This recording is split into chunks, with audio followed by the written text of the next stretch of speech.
Assalamualaikum warahmatullahi wabarakatuh. Nama saya Ahmad Izzah bin Ahmad Nizam. Membawakan matrik 15 DC sampai F1024.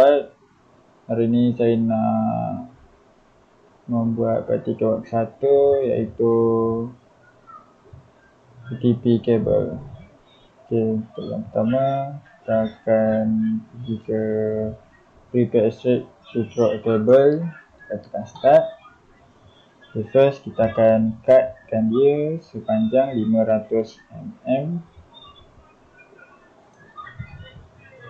Okay, lepas kita cut, kat sini kita boleh tengok kita ada 8 wire. Lepas tu kita akan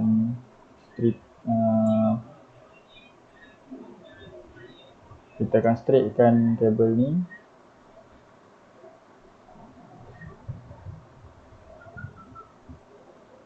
Okey, selepas kita straightkan kabel ni, kita akan susunkan mengikut pair dia, iaitu menggunakan kod T568B.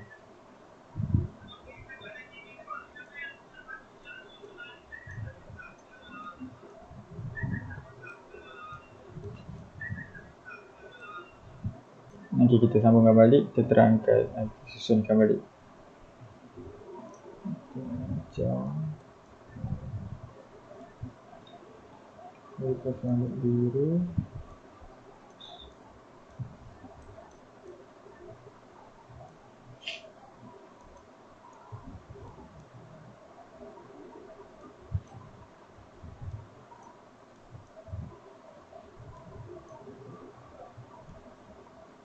Okey, seterusnya kita akan, lepas kita straightkan, so di inserting the wires into the RJ45. Lepas tu kita akan crimpingkan RJ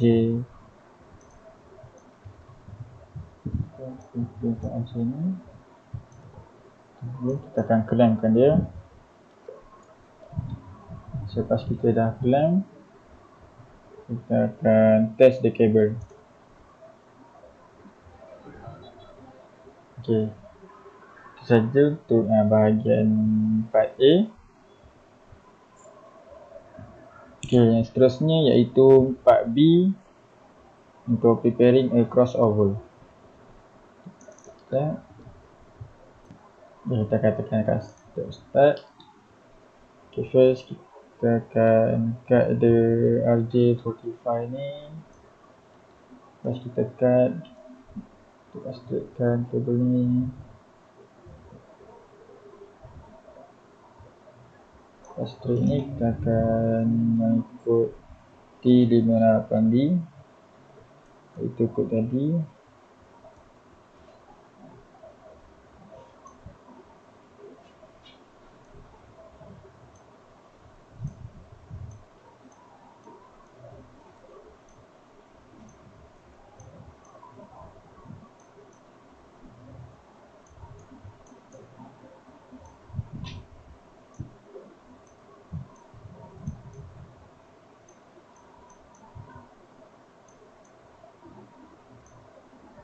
Okey, lepas kita ni, kita pergi ke clamp ni, masukkan wire dia.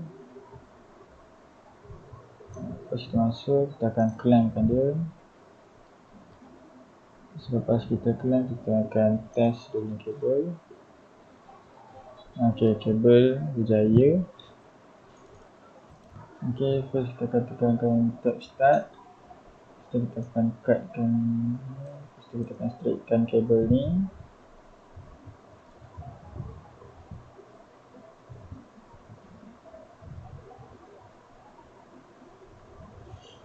Okey, lepas kita straightkan, susunkan kabel ni.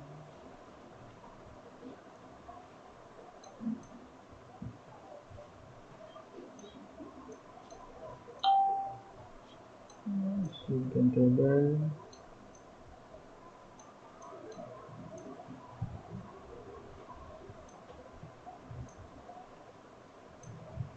Susunkan kabel.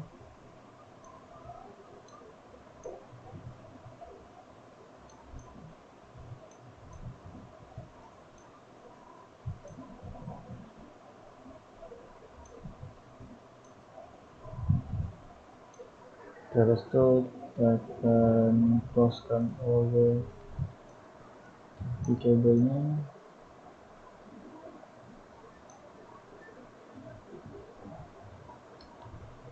So kita akan crankkan.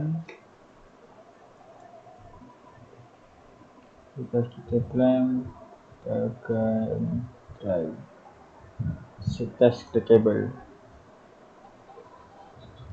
Okey, percaya. Okey, itu saja untuk part 3.1 untuk bahagian part A dengan part B. Sekian. Assalamualaikum warahmatullahi wabarakatuh.